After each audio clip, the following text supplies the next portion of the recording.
Call of Duty has been cooking lately, and I bet you a watermelon, they're like, no metal weapons or attachments formed against us shall prosper. But anyway, what's dripping my Call of Duty nieces and nephews? I appreciate you pulling up on your Call of Duty uncle. I have a question. Do y'all feel Activision has been cooking lately with these recent updates? We're about to find out, and I don't want to hold you no longer. Let's dive in. So I remember doing Warzone 1 back around 4 or 5 years ago. I even say in recent years, we were always dealing with some type of metal weapon. Whether it was the actual gun being broken or there was a specific attachment being broken, whatever the case may be, once one player got their hands on that weapon, they just started going on a killing spree because it was difficult to compete against it. It then made everybody and their mama start running around with that same metal weapon. And before you know it, every death, every kill cam, you already knew what you were dying to.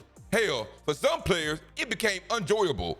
And for other players, regardless if you were a sweaty player or a casual player, you were going to make sure you had a loadout with the metal in it. Shoot, really, I'm having flashbacks just thinking about it, if I'm honest. And shoot, I remember the DMR used to be so overpowered. The enemies barely had time to react. Honestly, the DMR got nerfed and it was still overpowered. I know a lot of you all still remember that. I even remember the DMIs being broken. Like, these pistols were delivering some real damage in those Call of Duty streets. Like, dawg, you was dying, bro, when people got in that smelling breath range. You were light on your feet and was still able to get up close to take any enemy out quickly. And listen to me, let's not forget the FAMAS with the shotgun attachment. My goodness, bro, that gun was so broken, it had you having nightmares because you died so much to players who was using it. The FAMAS was able to like one tap you and you just died instantly. Like, you had literally no time to react to anything. It was, hey, when you had it in your hands, you was happy. But if you was on the other side of that barrel, hey, you was pissed off. You would think they was cheating, right?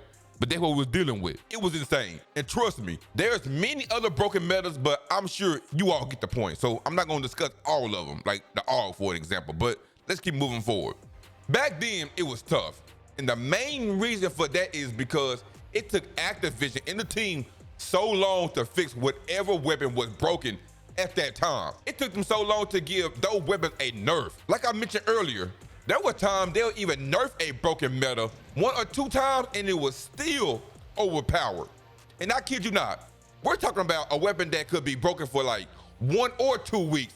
And if I'm not mistaken, a weapon can be broken for about a whole season. And don't let no holiday be around, cause all that meant was the whole weekend was gonna be in shambles. Everybody, and I say everybody and their mama, that weekend, they were gonna be using that metal weapon, which is gonna be either enjoyable or not enjoyable for a lot of players. So depending if you had that gun in your hand or not, like if you was gonna enjoy it or not, right? That's how you know if that weekend was gonna be good for you or not. Well, recently, I feel that Activision has been cooking lately because they have been putting a stop to any weapon or attachment that's deemed broken by the Call of Duty community.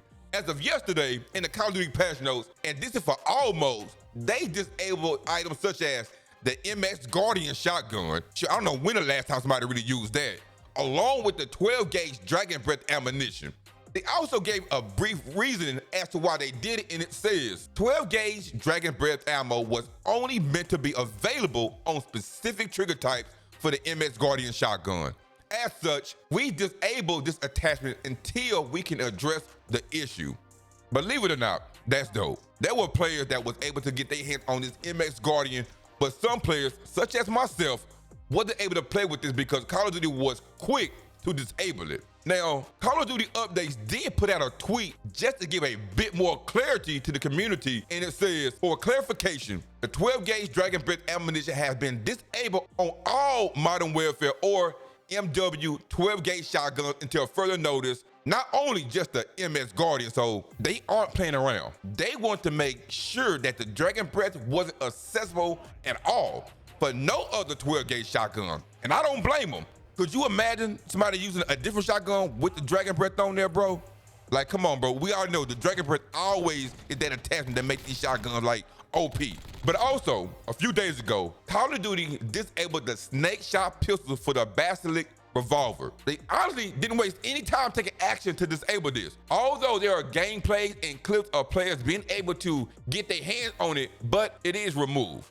Shoot, they even continued their streak and decided to disable the thermal 6x scope as well, because a lot of players were saying there was no sniper glint at all. Now, there's no way they were not going to put a stop to that, because down to someone you never know that's looking at you is hella wild, bro, like for real, and very much annoying. I'm pretty sure y'all can agree with that. But moving along, let's talk about the T800 operator that also had received a visibility adjustment to ease the target identification for the Endo titanium core skin. Honestly, I believe this operator been having an issue like for a long time now, for quite some time if I'm not mistaken, but I could definitely be wrong. Like, we're talking about before the season 3 launch even happened.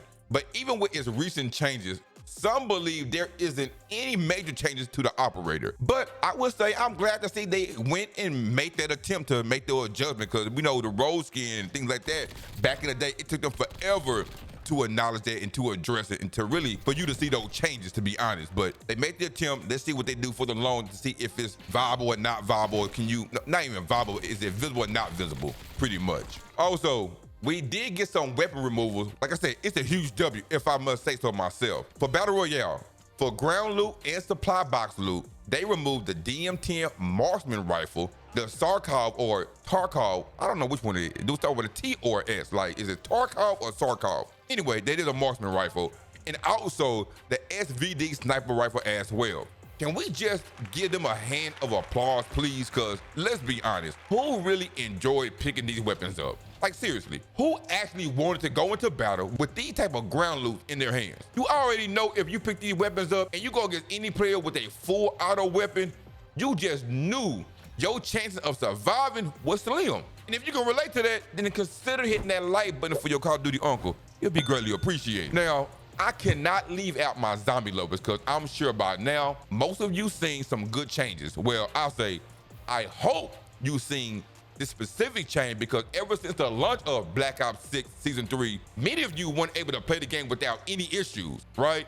Such as crashes and disconnection. We'll just say recently in the patch notes, Call of Duty addressed an issue where some players experience a lost connection to the host or server error when attempting to start a zombies match. So like I said, I hope you are now able to play without any issue. I really hope you are. Now, this wasn't a quick fix by no means, but I will say that it's good it's finally addressed, and hopefully it is resolved. But y'all let me know down below.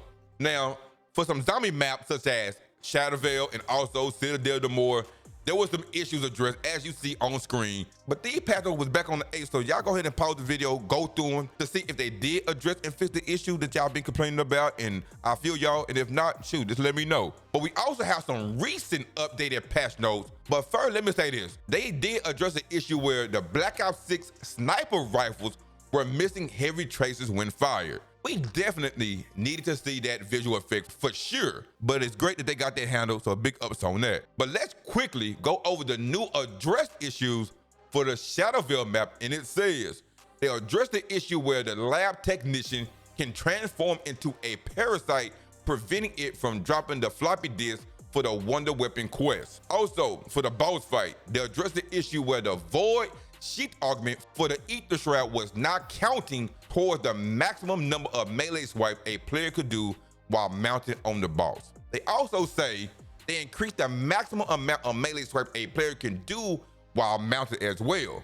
And also, they increased a non-critical damage from the Ray Gun Mark II-R by 3.5 times. So that's a W right there. And they also gave us some insight as well, in it states, while the clever use of the full powers during the boss fights can be creative and fun, we're staying focused on closing exploits and fixing bugs that can cheapen the experience of completing the main quest in the early days of a new map. This includes using Void Sheath to deal more melee damage than intended against the bosses. So we made a fix today, which was yesterday really, while also increasing the max number of melee swipes players can do while mounted as a counterbalance. They also say, we've also taken a look at the Ray Gun Mark II-R, which performs well as a general headshotter and kitting weapon, but had a significant disadvantage in the boss fight when compared to the other Ray Gun Mark II variants. Its non-critical damage against the boss has been given a significant boost as a result. Now, okay, my Call of Duty nieces and nephews, remember I asked the question, do you think Activision has been cooking lately? Well, again, for me, I'm going to say that they have been doing a great job in making sure there are no broken metal weapons being used for a long period of time. I honestly don't think a broken weapon or attachment has been broken for a whole week now. Let me know if I'm wrong. So I'm gonna give credit where it's due. But for the other issues that some of us players face, such as server disconnection and other issues, there's gonna be an ongoing investigation, which at times does take a while, but they are attempting to get a handle as fast as they could. But what I really don't understand, and it's truly having me puzzled, I kid you not, and that is, how do these players even find what weapon or attachment is even broken in the game? Like, who be the first person to even use this attachment? Who in the hell are even telling them about it? Like, is someone literally testing each attachment on a daily basis and then be like, uh-oh, we have one, fellas? It's crazy, right? I'm laughing, but I'm really so serious. Well, I guess we'll never know the answer, to be honest. And maybe we will, who knows? But family, that's gonna wrap up today's video. Let me know in the comments, are you happy that Activision has been disabling weapons and attachments quickly to get them fixed? But if you enjoyed today's content, then consider subscribing to the channel to stay up to date with all things related to Call of Duty content. It will also be nice to have you be a part of this community. And if you're wanting to get better and dying less at the game and wanting to improve your aim, then I recommend watch this next video, because I tell you something that most creators do not share. But regardless, thank you for watching, and remember to eat good and sleep good. One love.